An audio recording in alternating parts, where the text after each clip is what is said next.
Hello, I'm Fluffy Cathy here. Welcome back to Cinderella Phenomenon. If you guys are enjoying this content, please leave a like, leave a comment down below. Tell me what other games you want me to play. And of course, have a nice day, everyone. And have a nice day. Alright, let's go continue to chapter 4. Alright? But they are not as receptive as they are with Rumple. Many times they ask Karma where Rumple is, and he seems agitated when he tells them that Rumple is busy. They seem just as irritated. Once my break starts, I meet Karma at the ball. He looks depressed. I guess if you and Rumple compete to woo girls, he would win. Darling, if I were to shed my disguise right here and now, I would be the clear victor. Since without this disguise, women would flock to me. It is rather uncomfortable to have every woman in Aguila fall in love with you. Okay. You look like you're judging me, princess. Because I am. If only you understood my plight. Karma and Rumple may speak similarly, but they are still so different. Karma is the type to complain. Rumple never complains. He is overworking himself for someone else, just like he went out of his way to apologize to me many times. My heart sinks a little bit as I think of him and Anise helping out the sick man. Rumple did not even want Anise going up there, so he probably wouldn't want me up there either. Or, I don't know, it's the thought that counts. It's the thought that counts. You need to check up on the sick man. Say you're gonna check up on the sick man, okay? Check on Rumple.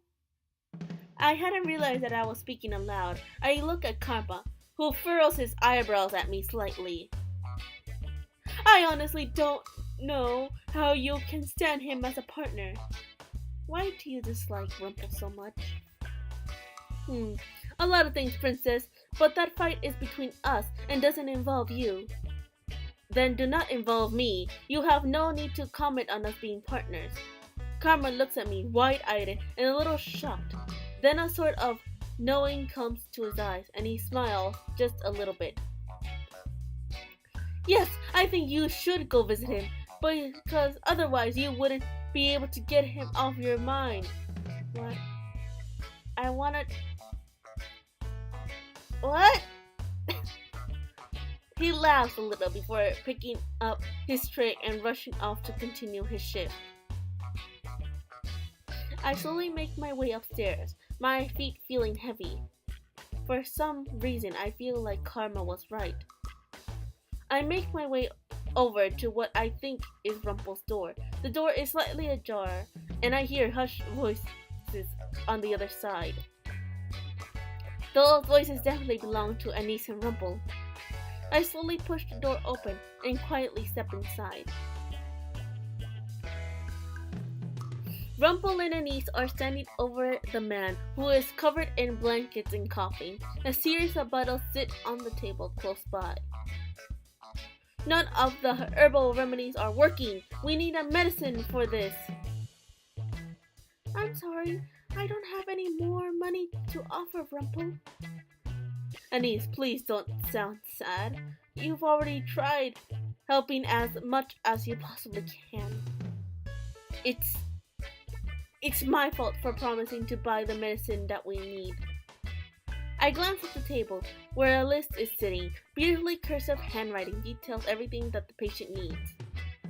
Everything is circled, except for some medicine at the very bottom that has a star right next to it.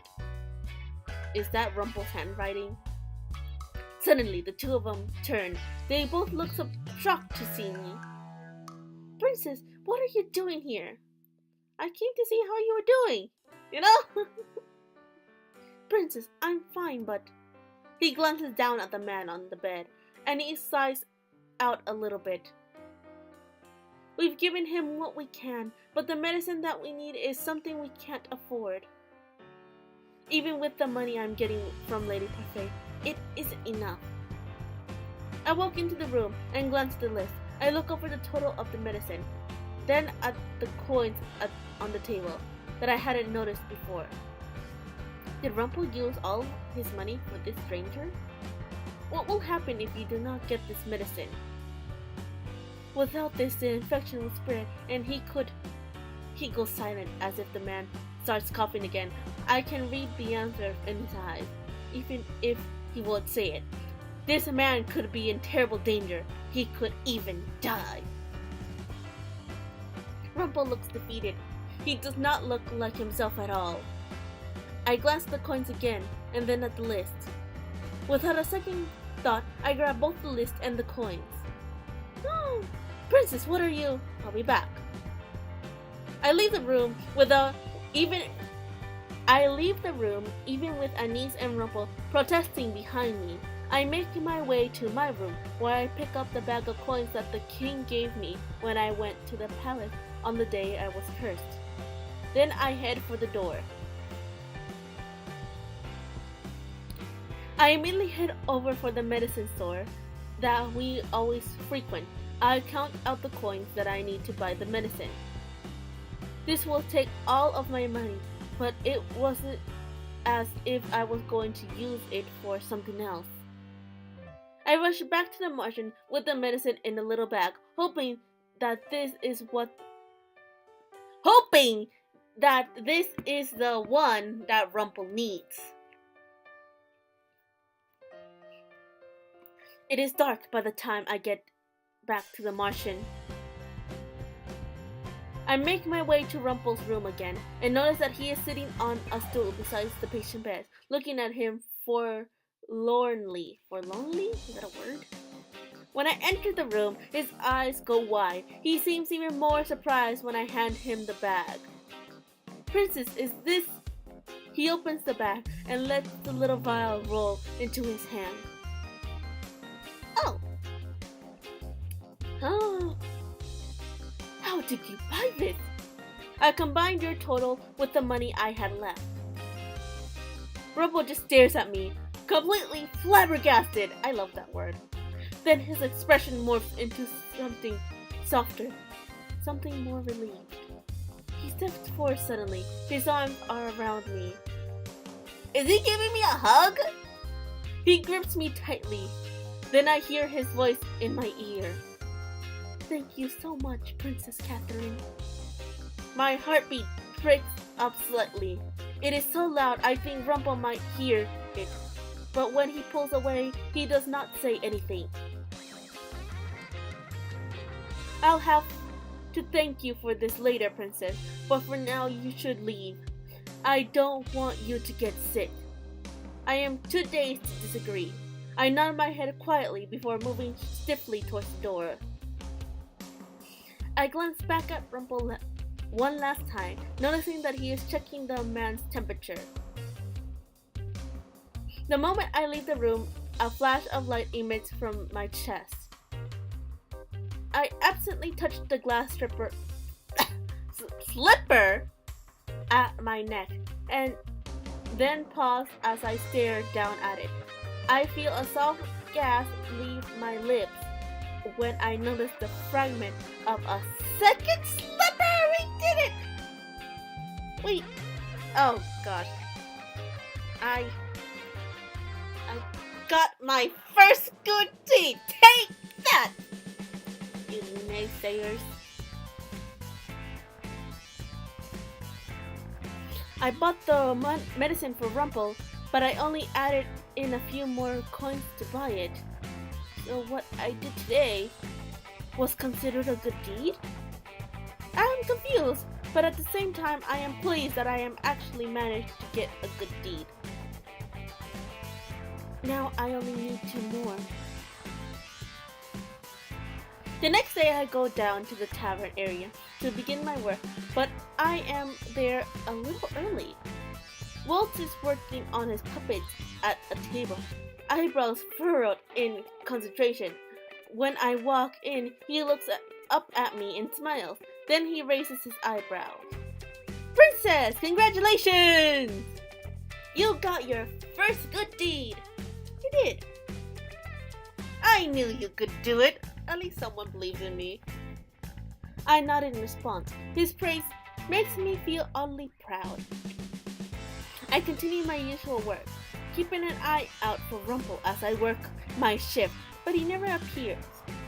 A few days goes by, and it is only after the man leaves, looking a lot healthier and stable than he was before, that I finally see Rumple. He and the man speak at the front door to the tavern. No, really, sir. I couldn't take anything from you. Nonsense! You saved my life! I need to pay you back somehow. The man is holding money out to Rumple, but Rumple just shakes his head. I notice that there are dark circles under his eyes, and that he looks tired. I didn't help you for the money, but I insist. That money could be spent on better things, like your family. You may not take my money, but I promise I will pay you back. Your help is all the reward I need, I promise. I can't thank you enough. After the man leaves, I approach Rumple. He turns to me, leans against the door. His smile is tired but bright. Ah, princess, come to hear my weary body, perhaps? I would so love another hug. She's actually blushing! Hey!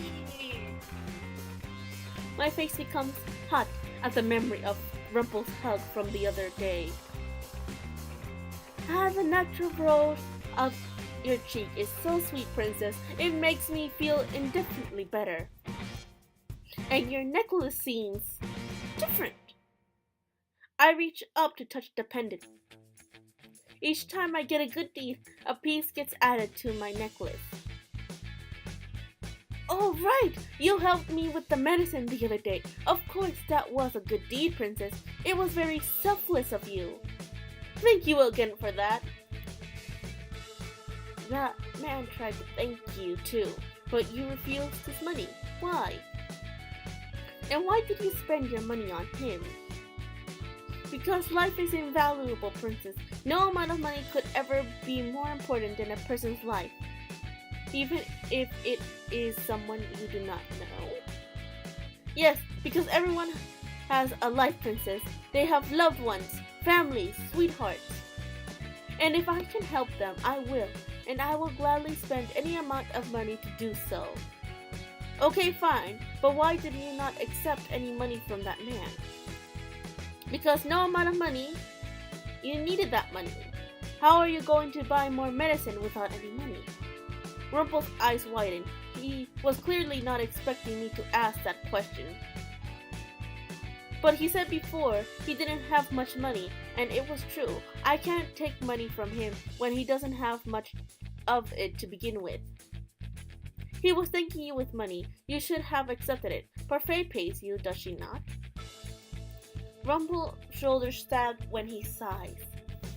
Yes, even though I won't accept the money from her face to face, she has to sneak it into my wallet. If she does that, why not just accept it from her? I'm trying to make a statement, princess. And Parfait does not seem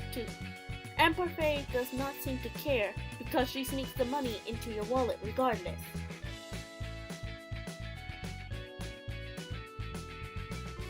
Ah, you have a point there. You're stubborn. We both are. You more than me. Now I have a question. Why did you use your money on that man? You knew nothing about him. Did you do it for him? For yourself? Or for me, perhaps? I don't know. Rumple grins at me mischievously. Even with tired eyes, I can still see the bright cheer in them. Hitting the nail right on the head again. You're becoming easier to read, my sweet princess. Well, no matter why you did it, thank you. That medicine was necessary to help that man. I still think you should have accepted money from him. You helped him and did him a service no one else would. You should have accepted his gratitude. Princess, I told you. I crossed my arm and frowned at him. You were so stubborn. Rumple's smile flatters as he looks at me sadly, almost guiltily. For some reason, the sight of him in such state makes my heart sink. Wipe off that frown. You look better with a smile. Is that a compliment? Is that a compliment, girl? Is it? Rumple stares at me, shocked. Why is he staring at me like that? You like my smile? What? I did not say I. You like my smile and you complimented it too, princess? You have no idea how much this means to me. Rumple throws his hands in the air. I resist the urge to roll my eyes at the exasperated reaction. You get compliments all the time from women. Yes, but none as honest as yours. That compliment is valuable because I know you absolutely meant it. So I will keep those words close to my heart because they are precious to me. Oh my god, this game. It wasn't anything like that specular compliments he gives, yet he still looks so happy. You two seem to be getting along. Parfait appears behind us with a smile on her face. Sorry to interrupt, but Catherine, Carmen is slowly drowning in table work. Would you help him? Yes, of course. Rumple looks disappointed as I am sent back to the bar, where Karma's expression immediately relieves that I am back. Rumple retires to his room early that day, and he is given the day off. Both Delora and Parfait can see the tiredness on his face, just like I can. He does not reappear for the rest of the day. At the end of my shift, I retire to my room. When I get downstairs the next morning, I am met with a familiar sight. Both Karma and Rumple standing on opposite sides of a table, their voices rising in argument. They are fighting again? I happen to catch their words as I quietly sit down at the stairs. Who are you to criticize my work ethic when you were gone for several days, leaving me with your workload? It wasn't like I wanted to. And who are you to criticize how I work? All the ladies I spoke to said that you showered them with compliments. What kind of professional behavior is that? I'm having a hard time believing you're a professional with the way that you flaunter yourself. At least I don't flirt with people to attract their attention. And you flirt with them and don't even realize the effect it has on other people. Flattery is not a crime. Just yesterday, the princess came to see you in your room, all because you gave her the impression that you liked her. Were you actually spying on her?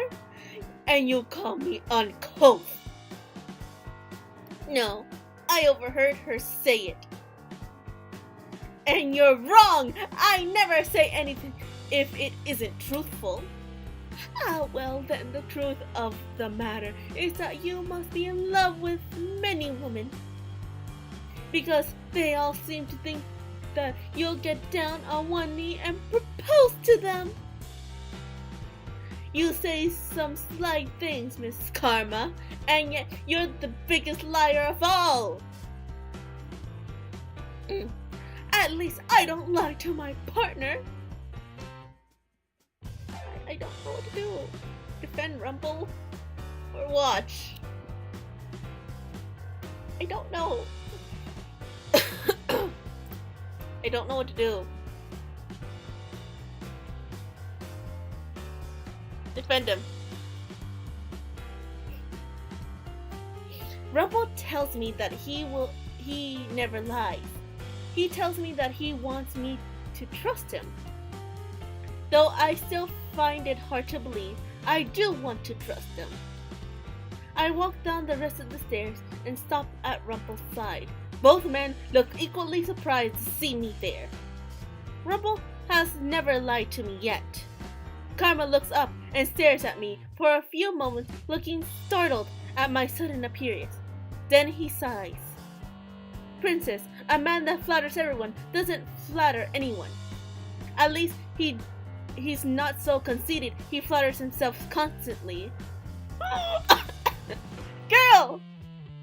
Such a sharp tongue you have, Princess. And you are quick to jump to assumptions.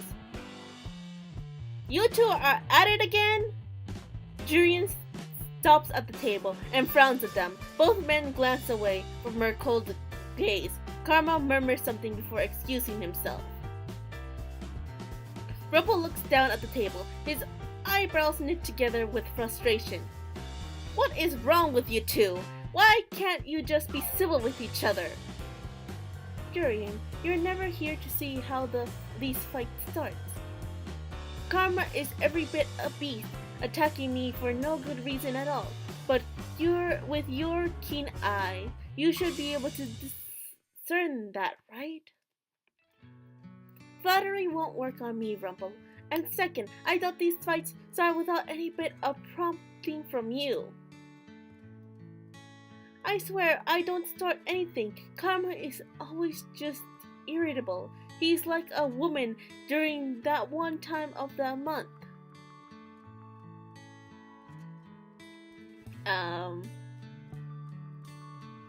Jerry walks away stiffly, leaving me and Rumple. I look at him, a little irritated by his earlier comment. He gives me a sheepish smile. Thank you, Princess. For what? For defending me. I swear I meant what I said. I would never lie to you. I mean every one of my compliments. Every one of my thank yous. You must know that, since you came to defend me. Rumple, sometimes you continue talking when nothing needs to be said. But I am just expressing the depth of my gratitude. It is not necessary. It was such a small thing, too. Princess, can you help me? Can you give me some help with inventory? I'm coming. As I turn away, Rumple waves. I'll see you later, Princess. Who knows? You might get your second good deed. I resist the urge to roll my eyes. It feels like it will be a while yet before I can achieve my next good deed.